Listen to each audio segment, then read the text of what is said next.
Funchal, Museu Henrique e Francisco Franco.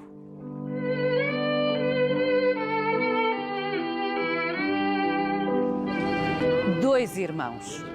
Um nasce em 1883, o outro em 1885. Henrique virá a ser pintor.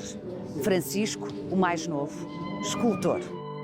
Entre 1910 e 1930, os irmãos Franco, madeirenses, talentosos, com formação em Paris, irão integrar o grupo dos pioneiros da arte modernista em Portugal.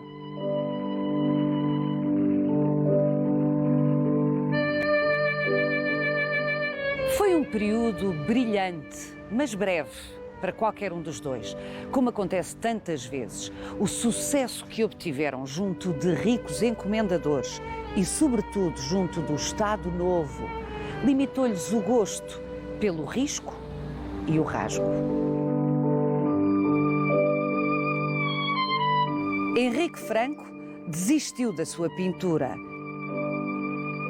e Francisco Franco especializou-se numa escultura majestática, heroica, gelada.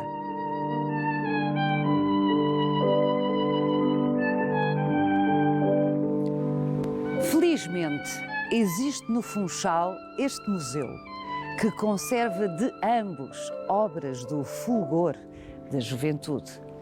Vai querer saber mais? Venha connosco nesta visita guiada.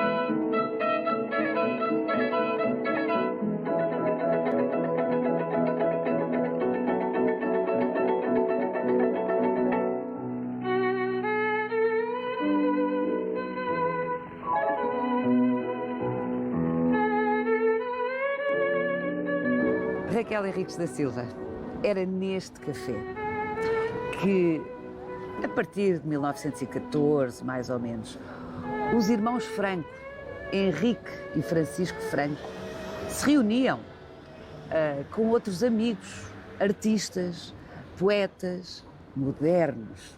Os tempos da guerra são sempre tempos incríveis, porque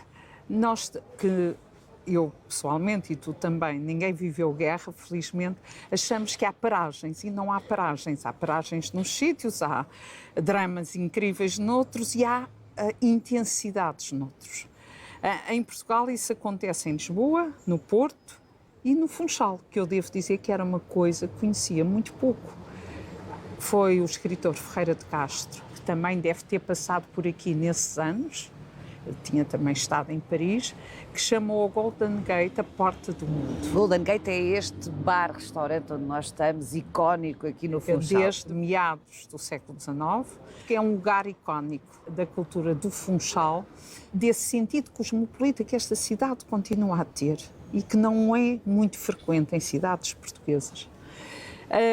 E, na verdade, o que se passa nesse momento em que em Paris começa a guerra e há uma debandada geral. Nomeadamente os irmãos Franco, que estavam em Paris a estudar. Estavam em Paris a estudar, desde 1911 o Francisco, desde 1912 o Henrique, e que interrompem as bolsas que tinham e voltam à terra. O tempo de Paris não tinha sido um tempo longo para quem tem que fazer uma adaptação como os artistas tinham que fazer quando iam para a capital das artes. No entanto, de 14 até 18, até 20, os irmãos Franco, como acontece com Amadeu de Sousa Cardoso, vivem essa tal intensidade de alguma forma, de realização daquilo que estavam a acumular. Aqui reúnem-se escritores, poetas, uma certa elite local ligada à finança, onde pontifica uma figura muito, muito interessante de um banqueiro também, que vai estar ligado ao grande Hotel Ritz, Vieira de Castro, que vai ser um grande protetor, especialmente do Francisco Franco, e é um lugar de animação, do ponto de vista do convívio, da troca, das influências mútuas, e o Golden Gate foi, no Funchal, destes anos, de certo modo, essa continuação, como eu já Como é que o Ferreira de Castro lhe chamava? Chamava a Porta do Mundo. A Porta do Mundo, que nome bonito! E é logo gráfico sobre o que aqui se passava, não é? E com um sentido literário e alegórico fortíssimo.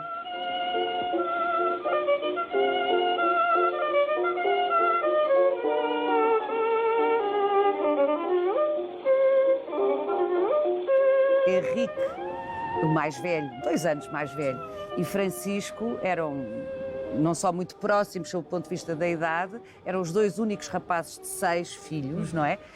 De uma família que não era propriamente das famílias tradicionais da Ilha da Madeira, com imenso dinheiro, que havia e há, com certeza, mas nessa altura ainda havia fortunas enormes aqui na Madeira. Não era o caso. Não, não era de forma nenhuma o caso. O pai deles é uma figura curiosa, que eu acho que merecia ser mais estudado. Não pertencia de forma nenhuma à meia elite, mas é aquela pequena burguesia que faz a força das cidades. Ele é marceneiro de formação, mas foi professor de artes e ofícios na escola industrial aqui do Funchal.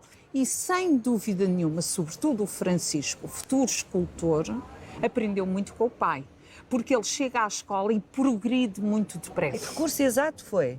Os 2 irmãos vão para Lisboa. Eu creio que o Francisco vai um ano antes do Henrique, abre caminho, vai fazer o curso geral que é comum e depois especializar-se em escultura. O Henrique vai a seguir e será pintor. Ambos progridem bem. Em 1910, o Francisco já expõe naquelas exposições anuais dos alunos, com destaque. Em 1911 ganha a bolsa do Prémio Valmor, com a certeza de que irá para Paris no início, logo do ano seguinte. E o irmão Henrique vai fazer um percurso idêntico no campo da pintura. Temos os irmãos Franco, desde 11, o Francisco desde 12, o Henrique a viverem em Paris, onde há uma comunidade brilhantíssima de portugueses, que no campo das artes, só para falarmos no campo das artes, tem como figura maior o Amadeu de Sousa Cardoso, mas o Guilherme Santa Rita, com quem convivem permanentemente, pelo menos nos primeiros anos, apoiando-se bastante. Eu creio que um e outro desistiram depressa. O Francisco ainda tentou, mas grande parte deles desistia de entrar na École de Beaux-Arts. A École de Beaux-Arts exigia uma preparação hercúlea. E eles acabam por enverdar pelo percurso das academias livres, numa certa autoformação, também numa frequência imensa, como dirá alguém que virá a ser muito importante a analisar a obra futura do Francisco Franco, Diogo Macedo, também ele escultor, também ele em Paris a partir de 14, e ele diz que podiam ir ver os cubistas a um lado, os impressionistas a outro, os académicos a outro. Estavam expostos de facto a uma intensidade, para usar a expressão da Raquel, imensa no momento-chave da história da arte. Eram jovens e queriam naturalmente alinhar com os vanguardistas. Queriam alinhar com os vanguardistas numa perspectiva que nunca é de corte total. Na verdade, o corte total temo apenas com Amadeu de Sousa Cardoso na pintura. E eles vão circular entre as memórias dos grandes mestres, mas os grandes mestres, não os académicos. Por exemplo, Manet, no caso da pintura, o Manet e os impressionistas. No caso da escultura, Rodin continuava a ser a referência maior. Bourdelle há de ser por a quem ele mais olhou Francisco Franco. É muito interessante o percurso rapidíssimo que eles fazem, que me faz sempre considerar que eles diziam muito mal da escola de Lisboa, os de Lisboa e os do Porto, que a escola era fraquíssima, que não aprendiam nada. Tinham que aprender alguma coisa. Tinham que aprender alguma coisa, porque eles progridem tão depressa. E hão de regressar a Paris, um e outro, mais o Francisco, daí para a frente, depois do fim da guerra, por períodos, e regressam e vão durante uns anos. O facto é que entre 1914, para pormos aqui uma baliza temporal, e 1930, literalmente 1930, esta praça que temos aqui atrás não era coroada por João Gonçalves de Arco, ou seja, Francisco e Henrique Franco encontravam-se aqui com os seus amigos sem estarem sob o olhar seríssimo deste povoador da Madeira, que é uma peça de Francisco Franco, o escultor. Quando o Francisco regressa, tem aqui uma série de encomendas, logo a partir de 1914, e o tema do Zarco começa a tomar conta dele. Estamos a aproximar da celebração do centenário da chegada à ilha. Não é? E a ideia de celebrar através da figura do Zarco está no ar.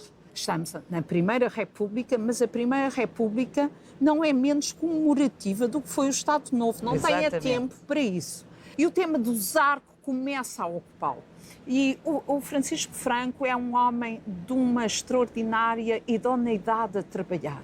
O conjunto de estudos, as variantes, são pelo menos 5 estádios bastante diferentes uns dos outros, que o levam a uma depuração absoluta, a um sentido arquitetónico que ele trabalha na parte final já com o arquiteto Cristino da Silva, outro modernista, mas no campo da arquitetura, o homem que faz o Capitólio no Parque Mayer, em Lisboa, e que será o autor do plinto aqui do João Gonçalves Arco.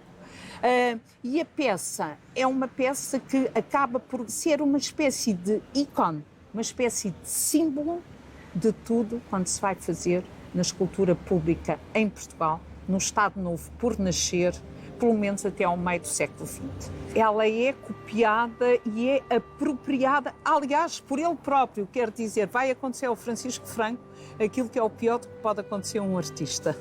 Podemos avançar, é que ele fica o autor do Zarco. E o Zarco é uma referência para toda a gente e para ele também.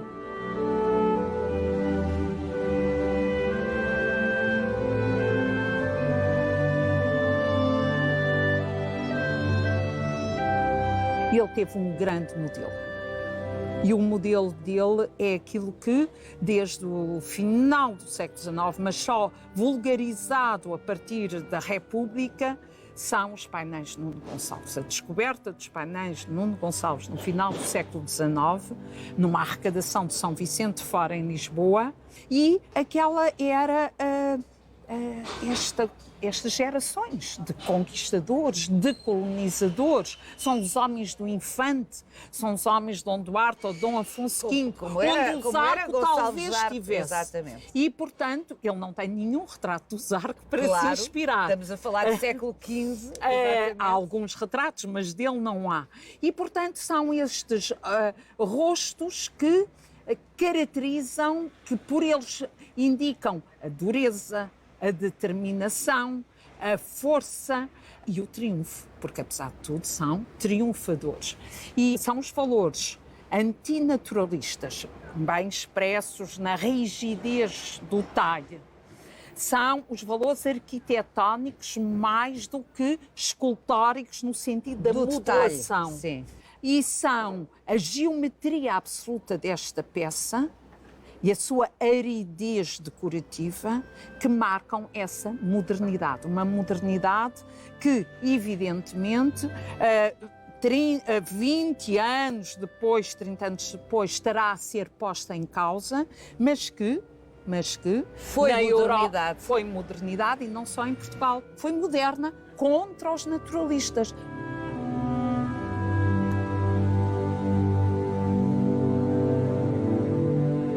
Raquel, aqui mesmo na malha urbana antiga do Funchal, há outra estátua de Francisco Franco, mais ou menos contemporânea desta, que não obteceu a nenhuma encomenda institucional, de que eu gosto muito mais. Podemos ir vê-la? Podemos ir vê-la, Paulo.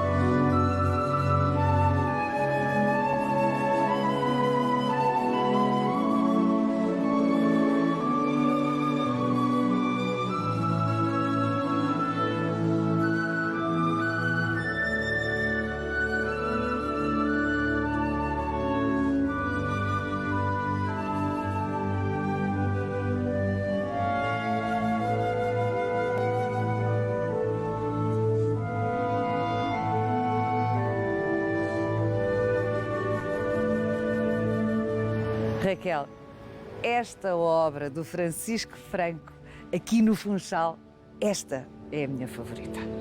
Olha, Paula, eu só posso dar-te razão. O semeador. Vamos tentar perceber porquê. São dois programas. O Semeador. Chama-se O Semeador. E é de 23. Portanto, poucos anos antes do Gonçalves Arcos. Sim, sendo que quando faz O Semeador, ele já está a preparar a versão grande em corpo inteiro do Gonçalves Arcos. São anos fulgurantes. A gente nunca sabe como é que a criação acontece.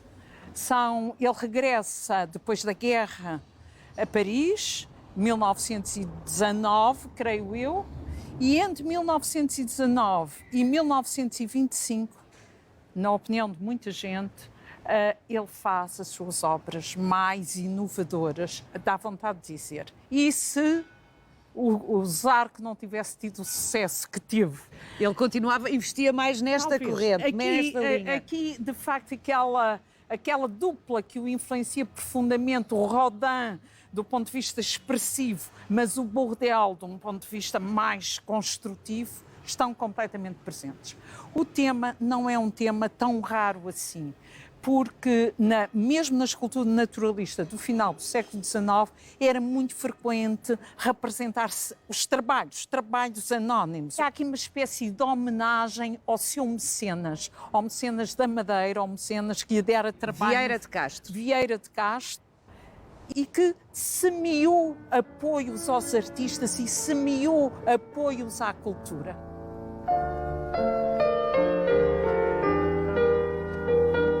Diria o Francisco Franco que o semeador é uma figura universal.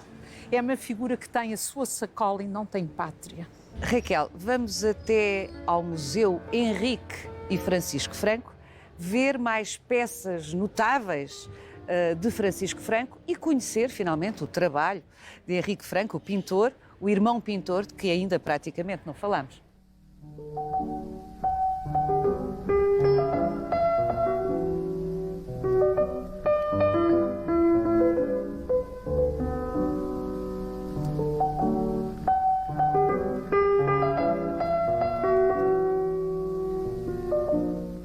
E aqui tens a cabeça do teu semeador. Uma das coisas mais interessantes dos museus dedicados a um artista, ou no caso a estes dois irmãos, é podermos ver as várias fases do processo, não é? Da construção de uma obra. Convém chamar a atenção que isto é um acervo de família, porque a obra, quer de um, quer do outro, é muitíssimo mais vasta.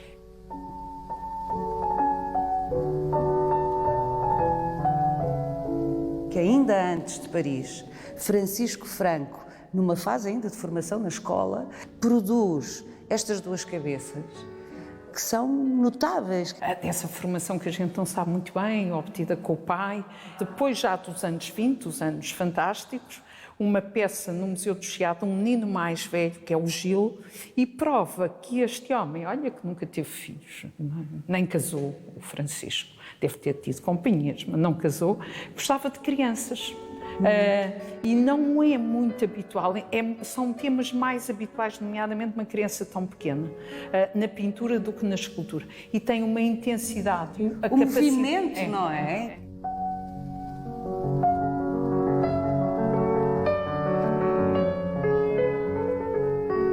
Outra das peças de que gosto muito também está no Museu de Arte Contemporânea, em Lisboa, no chamado Museu do Chiado, que é o busto do Manuel Jardim. O Manuel Jardim é um artista extraordinário, morreu muito novo. Esteve em Paris exatamente na mesma altura, um homem de Coimbra, já está relativamente estudado. Ele próprio, na sua figura, era uma figura um pouco excêntrica, não é? Muito magro, e ele capta nesse busto, efetivamente... Ele, Francisco Franco. Quando o retrata, capta um pouco a estranheza da figura e dá-lhe uma intensidade incrível.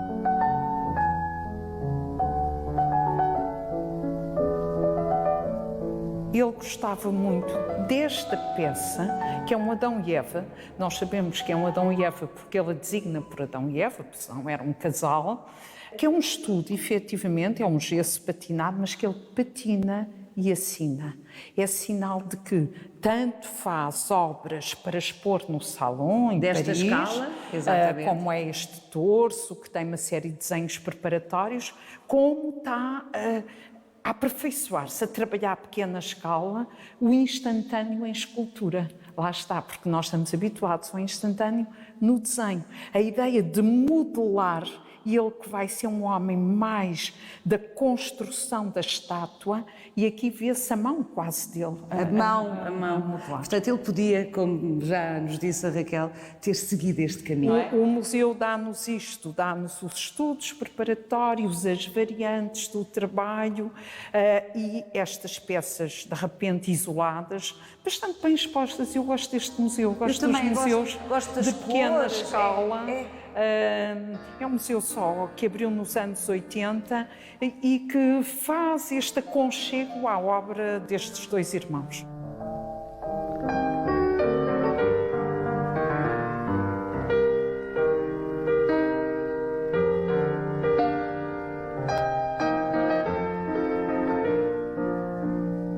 Há muita ideia, Paula, de que o Francisco Franco, quando começa a ser o estatuário do regime, deixa de fazer obras interessantes. Eu vou-te mostrar uma para ver se te convenço. Podes achar, e eu também acho, que não é tão extraordinário como o busto do Manuel de Jardim. Mas é extraordinário. Mas esta peça é de uma das figuras fundamentais da cultura portuguesa, Reinaldo dos Santos, que foi médico pessoal do Salazar e que depois se tornou historiador, ele retrata, tu repara, há aqui alguma coisa de irónico, eu acho que há, não é? Uma inteligência um bocadinho esfriada. É um maravilhoso busto, muito diferente do busto do Salazar.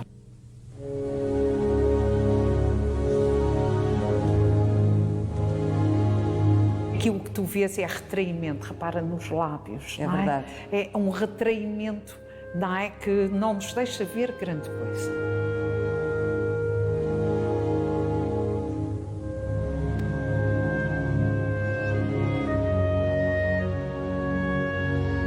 Raquel, já está na altura de nos determos com atenção também na obra do Henrique Franco, irmão pintor, o mais velho. Olha, é mesmo daqueles casos que a gente tem que corrigir, porque ele é um belíssimo pintor. E o nome quase que não existe, porque ele tem, na verdade, como pintor, uma carreira bastante curta, pintor de cavalete.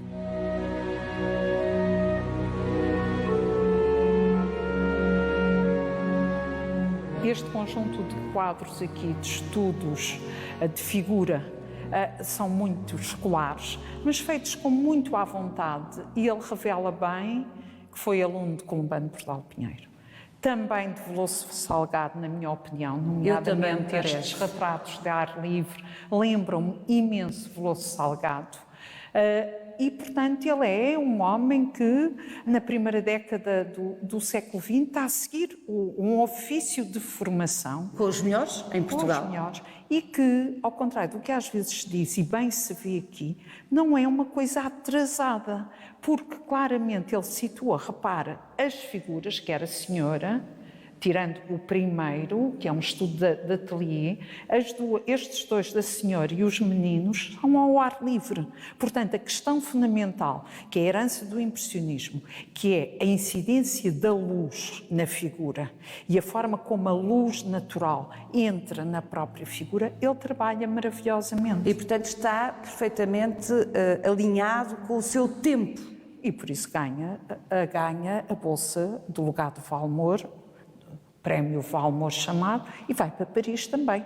Ele vai para Paris no ano a seguir ao irmão, 1912, mas vai de mérito próprio. E é importante dizer, Raquel, depois claro tem que vir em 1914, com a emergência da Primeira Guerra Mundial, já falámos sobre isso, mas ele acaba por fazer em Paris, faz muita coisa, mas expõe muitas vezes, como o irmão, mas ele acaba por fazer em Paris um belo óleo, que chamou bastante a atenção.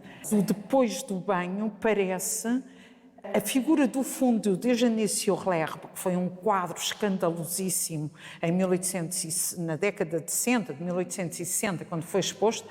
Claramente o Henrique é esse quadro, é essa referência. Tem em mente quando faz o Depois do Banho, exame final da formação que fez em Paris. Que fez em Paris. Ele assumiu isso na própria legenda ou marcação do historial.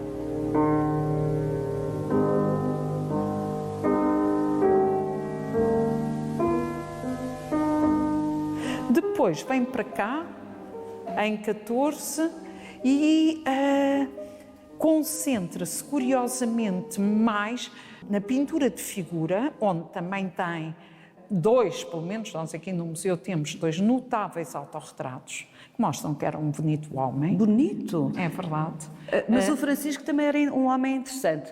E aqui estes 2 desenhos, acho particularmente, é um autorretrato ali, do Henrique, evidentemente, exatamente. E este é do Francisco, do humano, a desenhar o outro humano, não é? Portanto, o Francisco desenha o Henrique no ateliê. E é um trabalho que, claro que nós sabemos que é de um escultor, mas repara como é construtivo, não é? Como a figura é sólida.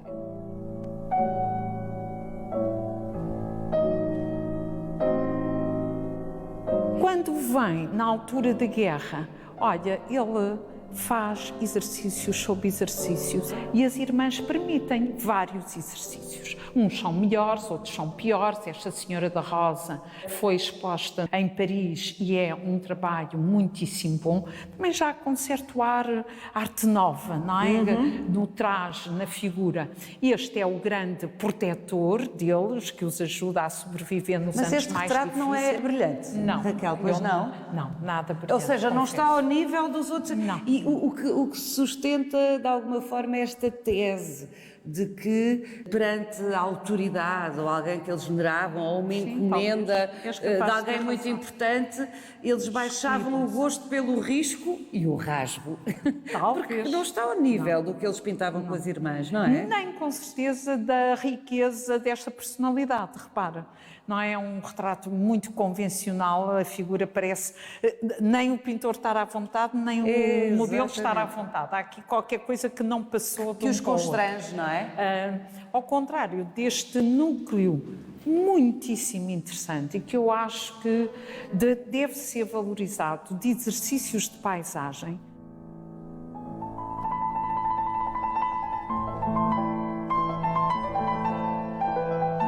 Fazem lembrar o Amadeu Sousa Cardoso a pintar Amarante. Podes crer. Quando voltou, exatamente por causa da guerra, em 1914. Eles não são de época muito diferente e tu aqui chamaste muito a atenção para isso e eu concordo completamente contigo.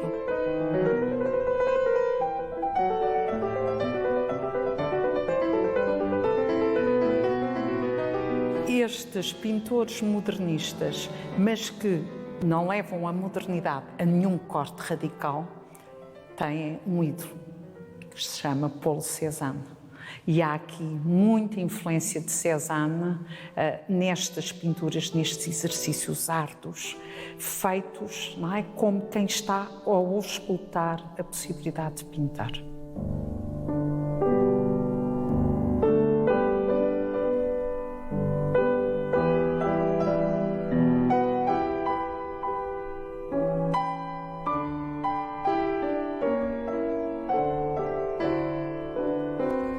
Este, Raquel, é um dos meus quadros favoritos do Henrique Franco.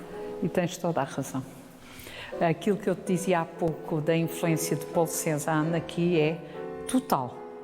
A ligação da figura sentada, mas que é um sentado um bocadinho atirado para nós, não é? A cadeira que se vê um bocadinho. E esta suspensão da figura, a posição das mãos não encaixam, tocam-se apenas. É um retrato muito subtil. Não podemos dizer, creio eu, que é uma mulher bonita, nem feia. Mas é enigmática, é forte, não é? É uma presença fortíssima. É uma presença, e deve ser essa força que emana desta figura, e que evidentemente o Henrique Franco soube retratar, deve tê-los impressionado, porque o Francisco faz vários desenhos da prima, é uma prima deles. É uma prima deles.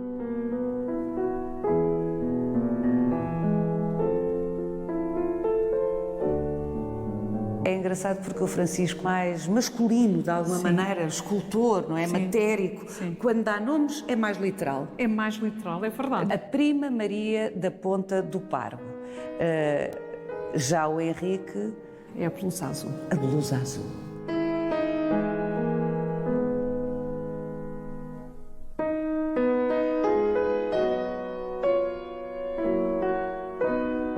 Claramente quadros de quem viu Gauguin ou... Eu creio, e tu também concordas, que o Douanier Rousseau é uma presença, um Henri Rousseau, Douanier, o alfandegário, um pintor de domingo, que no início do século Picasso descobriu, entre aspas, e que era um homem sem formação escolar, portanto é um pintor autodidata, com lados de falta de conhecimento das normas escolares, e que o Picasso lhe dá um destaque enorme. Sem dúvida que eles viram, por exemplo, o Amadeu de Sousa Cardoso, sabemos nós que no espólio dele havia um catálogo da exposição que ele viu em Paris logo em 1906 ou 7 do Douanier Rousseau, quem sabe se estes também não o tinham, porque este menino da galinha e esta menina, sobretudo o tratamento da paisagem, que é um tratamento muito exuberante, mas ao mesmo tempo descritivo, quer dizer, aquilo que encontrávamos ali nas outras obras dele, nomeadamente nos retratos dos meninos ou no exterior, em que ele cria uma nuance à maneira do mestre, como o Bando Bordal Pinheiro, entre a figura e o fundo, aqui é diferente, há um limite das figuras, ele rodeia, põe as linhas na paisagem, aquilo que o Cézanne dizia, que não há linhas na paisagem. É um processo da modernidade, de pôr em causa as formas de trabalhar. Raquel, foi uma pena o Henrique ter deixado de pintar. Se o Francisco, já vimos isso, no fundo abandonou a escala mais pequena, mais intimista, mais intensa, e enverdou pela estatuária de grande dimensão, monumental, excelente, mas, enfim, celebratória, não é? O Henrique desistiu da pintura. Desistiu da pintura, para mim, é uma história para vasculhar um bocado. Ele faz, nos anos 30, um concurso para a Escola de Belas Artes de Lisboa. Para ser professor. Ganha ao Abel Manta, um amigo dele. E o que é facto é que o assumir as funções docentes o afasta da pintura de cavalete, como tu estavas a dizer. Bem, mas ele investe, aliás, já vinha de trás, porque ele já tinha tido uma encomenda, logo que veio de Paris a primeira vez, para o Hotel Rides, aqui na Madeira, para fazer uns frisos em fresco, e o facto é que ele investe. Ele continua com a pintura a fresco, que é curioso, que é uma paixão que ele desenvolve, não sei se em comum, ou pelo menos ao mesmo tempo, com o Dórdio Gomes, que também é uma figura que os acompanha. O Dórdio Gomes, professor também de pintura na Escola de Belas Artes do Porto, também se dedica muito à pintura a fresco. É um saudosismo muito grande, porque de facto a pintura a fresco está a viver os seus últimos tempos. Nesta opção por pintura a fresco, há mais uma vez o acompanhar o irmão. Já não é com o mesmo esplendor, concordo contigo, nem acho que as pinturas mesmo a fresco sejam tão boas, embora sejam tecnicamente impecáveis. Nós vemos na Igreja de Fátima, em Lisboa, na Avenida de Berna, um projeto Pardal Monteiro, onde o Francisco Franco faz o apostolado do exterior em escultura, e o Henrique Franco faz a Via Sacra. Depois faz também pintura a fresco para a Casa da Moeda, que é uma grande encomenda modernista do Jorge Segurado, e faz outras. Mas eu vou dizer, Raquel, estas que me deixam a nostalgia dele ter abandonado a pintura. Olha, mas quem sabe, Paula, se conseguirmos aqui com este museu tão simpático, que a pintura do Henrique Franco seja estudado, senão vamos descobrir que afinal ele se calhar não a abandonou completamente. Secretamente continuava a pintar, ou pelo menos não expunha qualquer coisa que... É um desejo que eu formulo.